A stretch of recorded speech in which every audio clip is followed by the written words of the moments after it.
So what was it like to see all these characters collide for the first time in the MCU on Avengers Infinity War? Come on, can we do everything? This is theatrical, so this is... No. Don't say anything. It's pretty awesome to see this collective, isn't it? I mean, just to be a part of it, a tiny little square in the massive mosaic of it all. It's like it's you amazing. couldn't fit any more people on that poster. Not without it And being everyone bigger. deserves to be there, you know, and everyone has fought for their place in the MCU, and it's crazy to me that this film is actually happening, that they actually pulled this off. I remember when they were talking about it. Yeah. On Spider-Man Homecoming, a lot of the prep for this film was happening, and Kevin was pitching me ideas about what we were going to do. And I remember being like, there's no way they're going to make that movie. No. It sounds just too crazy. And then here we are. Yeah. And also doing 2 back-to-back. Oh, dude. And the struggle they had with my availability, let alone everyone's The availability. Russo It's brothers incredible. are the real heroes in this movie. Superheroes. Yeah. That's nice. That's nice. What was the most fun about on-screen or off-screen making this film? On screen was just the camaraderie, just to be amongst that group of actors playing these kind of ridiculously iconic roles. To step onto the set with Spider-Man and Tom, and to step onto set with Iron Man and RDJ and Pratt as Star. I mean, just all of it, just really good fun. And I was very excited to sort of have a goatee to goatee with the other sociopathic egomaniac. You know, so that was great fun. Sparks fly. There's good conflicts and humour to be had there. From the trailer, it looks like you two have... You didn't get your answer. Sorry. Oh, That's sorry. right. You need to give your generic answer. Okay, what was the question? Most Fun. Most fun. On or off? Do you know what's actually really cool? I recently, for the first time, went to Disneyland in China, and Joe Russo took me on the Pirates of the Caribbean ride. And it's like you basically are in a boat and it takes you through an experience of Pirates of the Caribbean. And that is the closest reminder to what it's like being on set of Avengers. Because I'm watching franchises... green screen? Well, but think about it. There was a lot of sets, you know. We had loads of massive spaceship sets and stuff, and the guys who built those sets are true artists. And, you know, I'm on set working with people in franchises that I've grown up watching, and I felt like I was just a sort of spectator in a sort of really awesome sort of virtual reality. Yeah, it's true. It does feel sort of otherworldly. It's all pervasive. They recreated.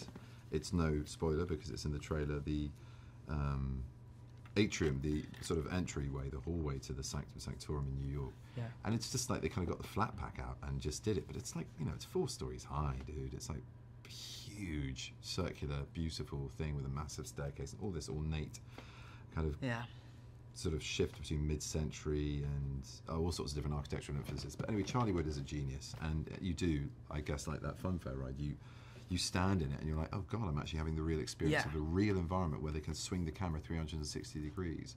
And there's one sequence in particular we did, stepping out of that, which was, I mean, I remember doing the first take, and I don't think I was acting for any of it. I was just giggling like a schoolchild. I was just like, this is ridiculous. This is actually happening. But I won't say what it is. Excuse me. Okay, we'll save it for when people get to see it, right? Yeah. That's amazing. Old school. From the trailer, it looks like the two of you have some fun interaction, banter. What was it like working together? Exhausting. It was tiring, man. You know, Benedict's a real diva, and... She says. Oh, Tom needs his hair doing again, does he? Right. I had a lot of it. I was making 2 films at once, right? And we were making 2 films together at the same time. 2 syllables, 1 word. Pomade. And in the film that we were making together in London, I had a very old school haircut where I had those 3 curls like this, and then a massive swoop. So then I got to Avengers and they were like, we want to cut your hair, and I felt really passionately about the London project, and I said, well guys, listen, if there's any way we can work around not cutting my hair because I don't want to jeopardize my work in London, they said, sure, we'll just make it that Spider-Man has really long hair. So in this film I have the most ridiculously coiffed, stupid haircut of all time. I was actually joking, but that is a lot revealed about your hair. If in the I saw it in the trailer, I was like, oh, that just looks ridiculous. I look like Prince Charming. I look like I've got some weird flowing... There's a very big Disney audience that will like that. generic. Yeah, and you might get an endorsement. Sorry, I just went on a real rant. Maybe I'll do like a L'Oreal commercial or something after this film comes out. That sounds amazing. It does. It really does. I'm not going to be distracted when I watch the film. I know. Now I'll be distracted when I watch the film. It's great fun. It's great fun. Hair. We got to know each other over 2 films. We had a blast, and it's just so nice to have someone you know on set and someone you can trust. And it's as good for the craft as it is for the banter and just having a nice, relaxed time doing it. You know. So can't wait to see it. How have your characters changed since we've last seen them in your films? You go first. I think this takes place quite soon after Spider-Man: Homecoming, and because we all have such a finite amount of work in these films, because there's so many of us, I wanted to save the real growth of my character for future movies where I can really explore it and sort of display it to audiences in a broader way, rather than trying to rush something in this film. So the version of Spider-Man you see here is very similar to the one that's in Homecoming. I'd say that's sort of the same, except I guess I've learned to do some cool stuff. I'm a little bit more adept at my craft, and we might have to retro-engineer that a little bit, but desperate times call for new tricks. And what's the other thing I'd say? Yeah, he's more the adult in the room, a little bit, I'd say, than before, because he was learning on a very steep curve, and taking on a lot of responsibility and weirdness that any of us would balk at. So yeah, he's a little bit more in control. Yeah. Lastly, if you can both give me a quick soundbite on working with the Russo brothers. Oh, just brilliant. Admire them so much. The fact that they're brothers and their parents come on set, that whole thing blew my mind. Yeah, it's just so cool. They're brothers, and yet they are different and manage to work with each other, and it's phenomenal. It's a really amazing thing to be around.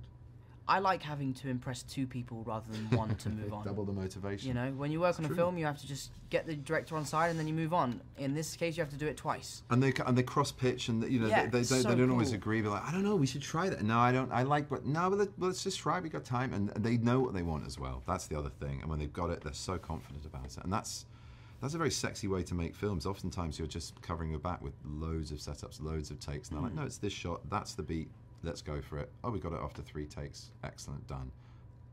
Really? You know, sometimes it's for awesome. me, but just so... They're both great guys, too. Yeah. Like what polymaths? I mean, they've got their fingers in a lot of pies. Yeah. Agbo. They just set up their own studio. Agbo. Yeah.